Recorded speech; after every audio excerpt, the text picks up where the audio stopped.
जो निजानंद प्रदान करती है, जो अभय वरदान देती है, एवं सभी हर का दर्शन कराने वाली हरम्यादारा नर्मदा को हम सादर नमन करते हैं। जय नर्मदा मैया की।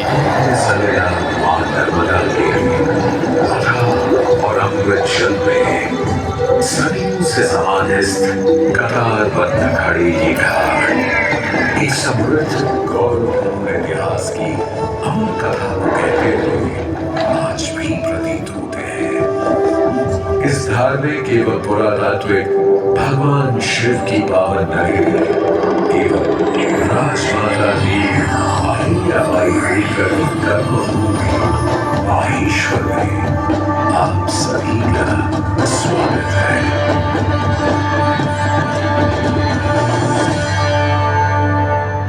माहेश्वर, जिसका इतिहास भारतीय पुरातत्वविद स्वर्गीय वाकरकर जी और उनके दल के शोध अनुसार हड़प्पा संस्कृति से भी प्राचीन होने की संभावना को व्यक्त करता है।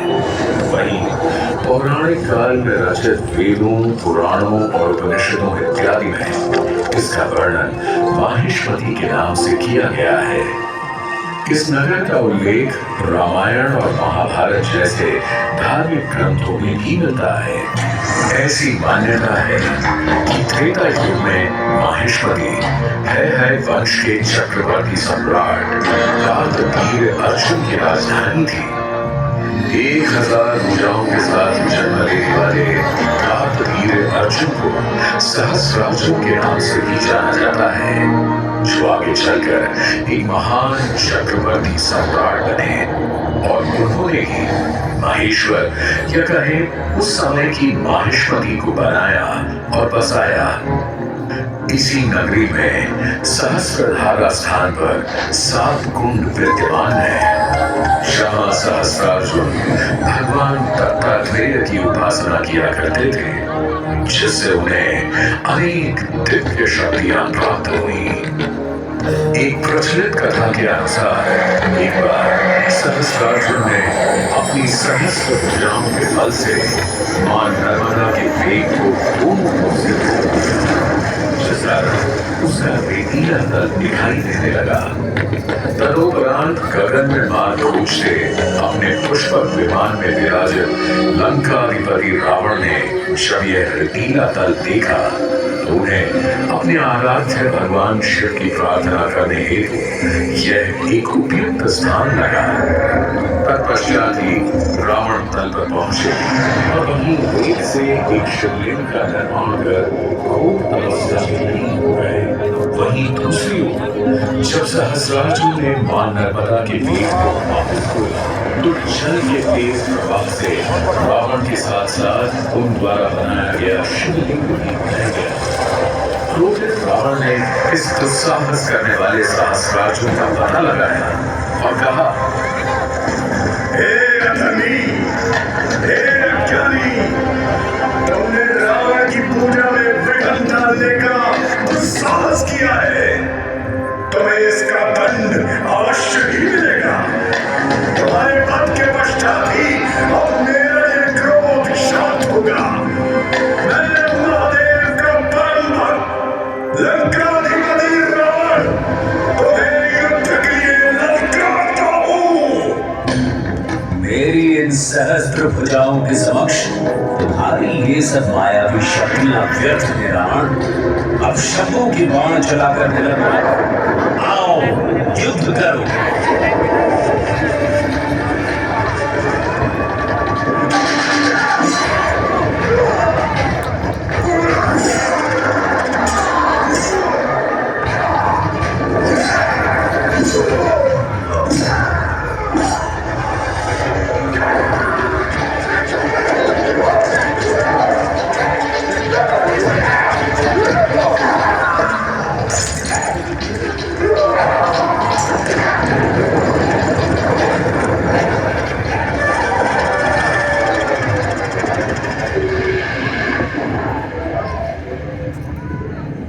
योद्धाओं में भयंकर युद्ध हुआ।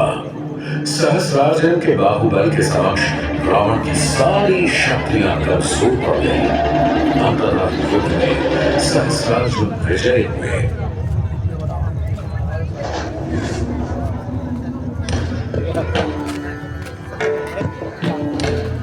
सहस्रार्जुन ने रावण का वध नहीं किया, बल्कि इसी नगरी में बंदी बना लिया।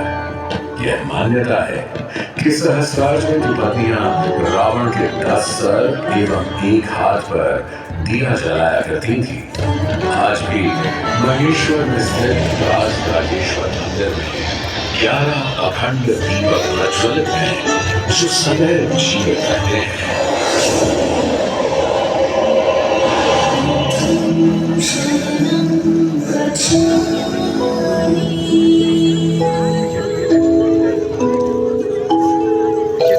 एक नए युग का सूर्योदय हुआ। जिसमें युवराज ने एक आध्यात्मिक यात्रा एक शुभ बदलने का सफर तय किया। ये युवराज बाद में महात्मा बुद्ध कहलाए। उनके असंख्य अनुयायी एवं शिष्य बने, जिनमें मगध साम्राज्य के सम्राट अशोक का नाम दिया जाता है।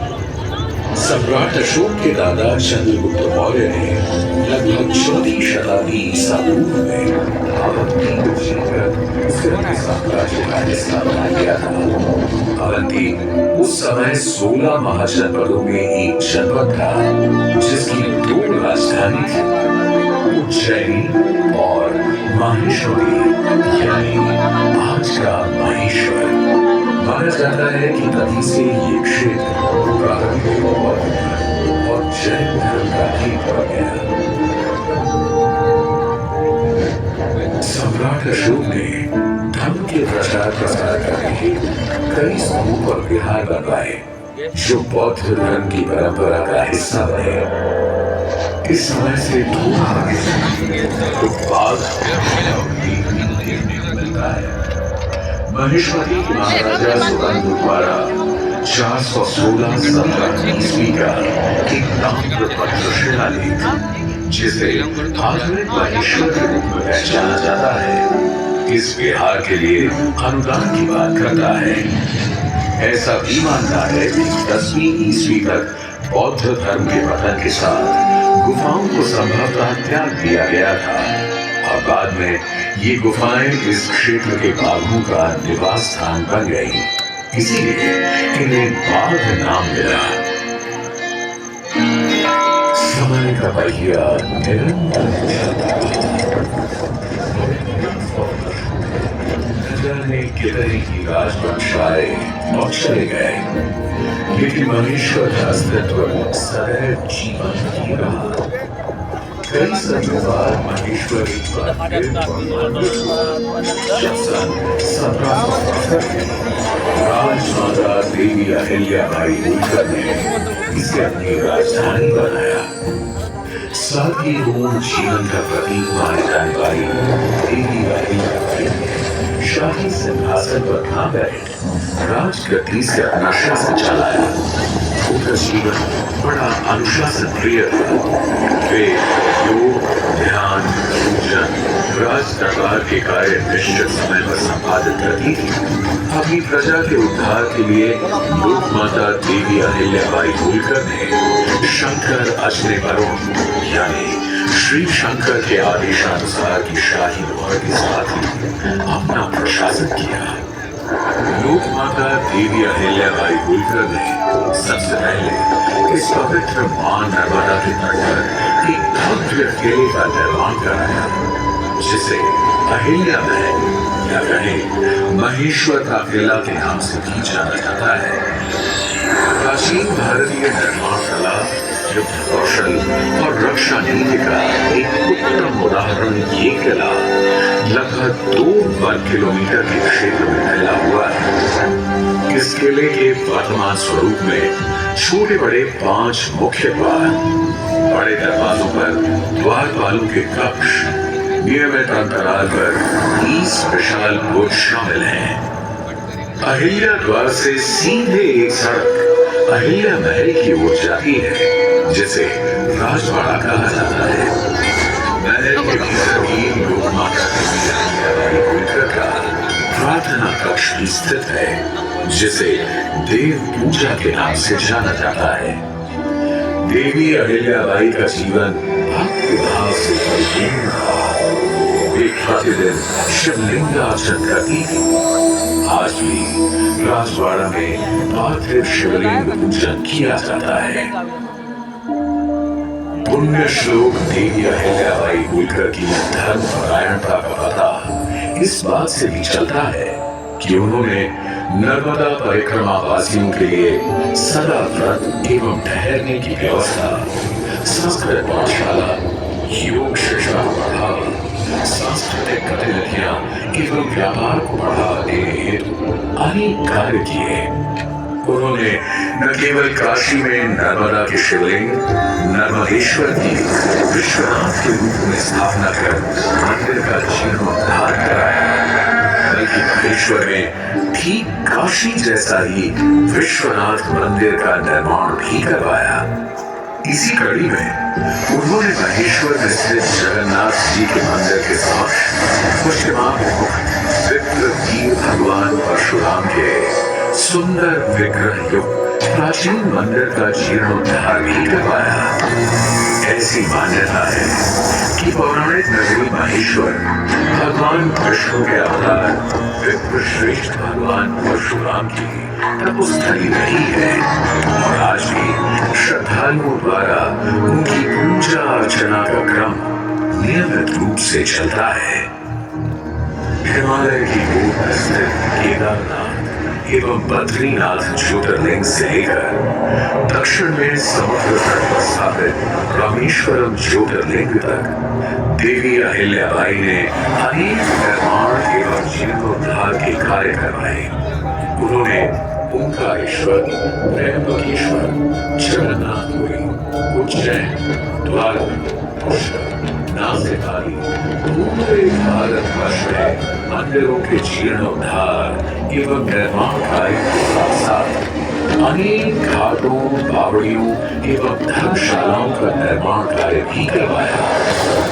अपनी प्रजा की हर संभव सेवा करने के बारे में सोचती रहती राजमाता देवी अहिल्याबाई होलकर को एक रात उनकी बहू कृष्णाबाई ने कहा, माँ साहब, आप अभी तक सोई नहीं? ऐसी क्या बात है जो आपको इतनी देर रात विचलित कर रही है? नहीं नहीं, ऐसा कुछ नहीं। हम तो बस कुछ नए कानून लाए हैं जिनसे स्त्रियों के अधिकार सुरक्षित हो सके। अब हमारे राज्य में विधवाओं को पति की संपत्ति पर तथा पुत्र को गोद लेने का अधिकार मिल सकेगा। इसके अलावा न्यायपालिका को मजबूत करने के लिए राज्य में नियमबद्ध न्यायालयों का निर्माण कराया जाएगा। ये तो प्रजा के लिए बहुत ही अच्छा होगा माँ साहेब। पर माँ साहेब, आपने सुरक्षा के विषय में भी कुछ सोचा है? क्योंकि कुछ समुदाय समाज से खुद को अलग समझते हैं। तुम्हारा इशारा मैं समझती हूँ कृष्णाबाई।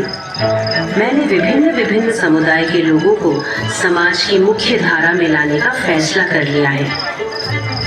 मैं उन्हें उनकी पहाड़ी अस्थिरता से हटा ईमानदार किसानों के रूप में बसने के लिए राजी भी कर चुकी हूँ। सुरक्षा की समस्या हल होते ही हमारे राज्य में व्यवसाय में बढ़ोतरी होगी। सुरक्षा के मद्देनजर उन द्वारा महिलाओं की सशस्त्र सेना भी बनाई गई। राजमाता देवी अहिल्याबाई होलकर की नीति के अनुसार सुरक्षा समस्याओं से निवारण होने के बाद महेश्वर में तरह तरह के व्यवसायी एवं कारीगर आने लगे। यह नगर अनेक बुनकरों, मूर्तिकारों एवं कारीगरों का घर बना। महेश्वर का यह क्षेत्र वस्त्र निर्माण का एक सुंदर केंद्र बना और यहाँ निर्मित महेश्वर साड़ियों की सुंदरता तो पूरे भारत में प्रसिद्ध हो गई। सदैव श्वेत वस्त्र धारण करने वाली राजमाता देवी अहिल्याबाई होलकर की पहचान एक विनम्र एवं उदार शासक के रूप में थी, जिन्होंने लगभग 30 साल होलकर वंश का कार्यभार संभाला। परंतु 13 अगस्त सन 1795 को वे अपने राज्य एवं अपने प्राणों से भी प्रिय अपनी प्रजा को हमेशा हमेशा के लिए छोड़कर पंच तत्वों में विलीन हो गई।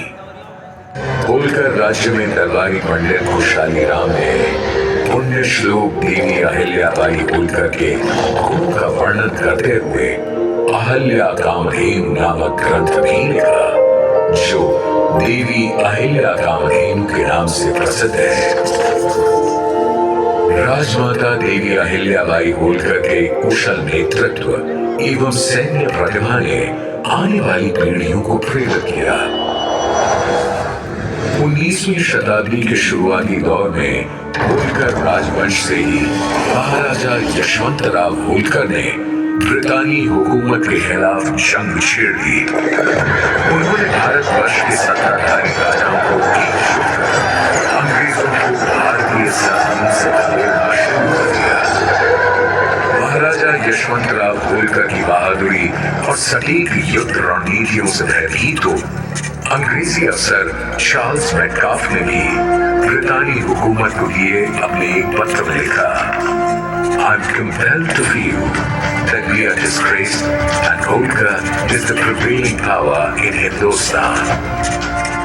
अंग्रेजों के अलावा मुगल शासक शाह आलम ने भी महाराजा यशवंतराव होलकर की प्रशंसा करते हुए उन्हें महाराजाधिराज राज राजेश्वर आलीजा बहादुर की उपाधि से सुशोभित किया।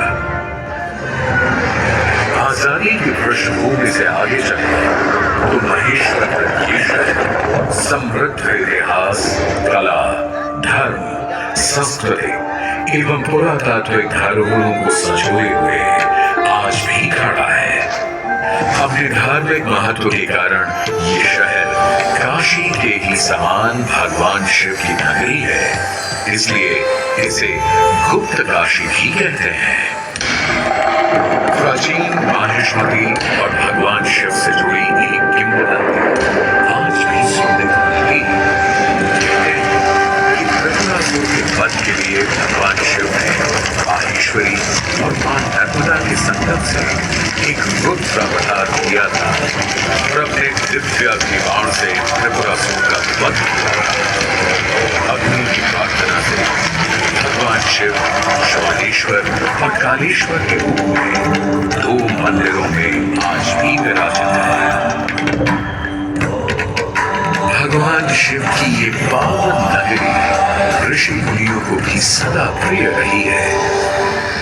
महेश्वर घाट से लगभग 20-30 किलोमीटर दूर मां नर्मदा के तट पर महर्षि दधीचि का आश्रम स्थित है। मान्यताओं के अनुसार ये वही महर्षि दधीचि हैं जिन्होंने मानव कल्याण के लिए देह त्याग कर अपनी रीढ़ की हड्डी देवराज इंद्र को दान दी। उनकी इस रीढ़ की हड्डी से वज्र अस्त्र बना, जिससे वृत्तासुर राक्षस का विनाश हुआ और तीनों लोकों में पुनः धर्म की स्थापना हुई। धर्म की बात हो तो महेश्वर ही वह स्थान है जहां पंडित मंडन मिश्र एवं नर्मदा अष्टकम और सहस्रार के रचयिता जगत गुरु आदि शंकराचार्य के बीच शास्त्रार्थ हुआ एवं सनातन धर्म को एक उत्तम दिशा मिली। यहाँ लगभग 25 छोटे बड़े घाट हैं जिनका अपना ही एक महत्व है। बड़घाट, पेशवा घाट, मनोकामनेश्वर घाट, मातंगेश्वर घाट पर संतों के सुमुख से श्लोक, दोहे, चौपाइयां सदैव गूंजती ही रहती हैं। वैसे आप अभी जहां उपस्थित हैं यह अहिल्या मां साहेब घाट या कहें कि महेश्वर घाट कहलाता है। इसी घाट की सीढ़ियों से ऊपर जाएं तो पुण्य श्लोक देवी अहिल्याबाई होलकर को श्रद्धांजलि अर्पित करके अहिलेश्वर छतरी है। इसी के सामने मल्हार राव द्वितीय के छोटे भाई को समर्पित विठोजी राव छतरी भी विद्यमान है। इसके अलावा महेश्वर में मां विंध्यवासिनी भवानी देवी का मंदिर भी स्थित है, जिसे मत्स्य पुराण के 13वें अध्याय में देवी भगवती के 108 सिद्ध पीठों में स्वाहा पीठ कहा गया है। इसके अलावा यहाँ 100 से भी अधिक मंदिर विद्यमान है जो महेश्वर की समृद्ध संस्कृति का प्रमाण प्रस्तुत करते हैं। महेश्वर तीर्थ यात्रियों और पर्यटकों दोनों को अपनी ओर आकर्षित करता है। उसकी एक वजह यहाँ मनाए जाने वाले तीज त्योहार उत्सव पर्व हैं, जिनमें शिवरात्रि स्नान, 3 दिवसीय निमाड़ उत्सव, लोक पर्व गणगौर, नर्मदा जयंती आदि बड़ी धूमधाम से मनाए जाते हैं। श्रावण माह के अंतिम सोमवार यहाँ नगर में भगवान काशी विश्वनाथ की शाही सवारी निकलती है, जिससे कि पूरा महेश्वर भगवान शिव के रंग में रंग जाता है। अब अगर कोई महेश्वर आए और माहेश्वरी साड़ियां न ले जाए तो ऐसा होना थोड़ा मुश्किल ही है। माहेश्वरी साड़ियों के निर्माण की वर्तमान व्यवस्था भी अहिल्याबाई की दूरदर्शिता का ही परिणाम है। लेकिन कुछ दशक पहले कम आय के कारण कारीगर इस कला को छोड़कर अन्य रोजगार अपनाने लगे थे। सन 1970 में हालात इतने खराब हो चुके थे कि यहाँ केवल 300 बुनकर ही रह गए। कुछ समय बाद लगभग सन 1978 में होलकर वंश के वंशज हिज हाइनेस महाराज कुमार शिवाजी राव होलकर और उनकी धर्मपत्नी शालिनी देवी होलकर ने इस कला को जीवित रखने हेतु एक नॉन प्रॉफिट सोसाइटी का निर्माण किया, जिसका नाम रेवा रखा गया। कर्नाटक, गुजरात, हैदराबाद और मालवा या कहीं पूरे भारतवर्ष से कारीगरों को महेश्वर में सुविधाएं देकर स्थापित किया गया। आज इस कला को संजोए हुए लगभग 3000 बुनकर सक्रिय हैं। यह सोसाइटी कारीगरों को उनके काम के लिए एक आउटलेट प्रदान करती है और माहेश्वरी साड़ी प्रेमियों के लिए इन खूबसूरत साड़ियों को खरीदने का एक माध्यम मुहैया कराती है। नर्मदा अर्थात ना मरने वाली, चट्टानों का सीना चीरकर पहाड़ों से संघर्ष करते हुए अमरकंटक से खंबाती खाड़ी तक की लंबी यात्रा कर मां नर्मदा करोड़ों लोगों के जीवन यापन का आधार बनी। के संघर्ष से जो रंग उत्पन्न हुआ, उसी कारण मां नर्मदा का नाम रेवा पड़ा। महेश्वर के घाट पर बैठकर मां रेवा की कल कल धारा से बात करते हुए आप ये जान सकते हैं कि अहिल्या जैसी रेवा और रेवा जैसी अहिल्या अनवरत संघर्षशील रही, विश्व कल्याण के अपने उद्देश्य को कभी नहीं और अपना आशीर्वाद सदैव बनाए रखनी है।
$1000 दिए छोटे, 1000 दिए।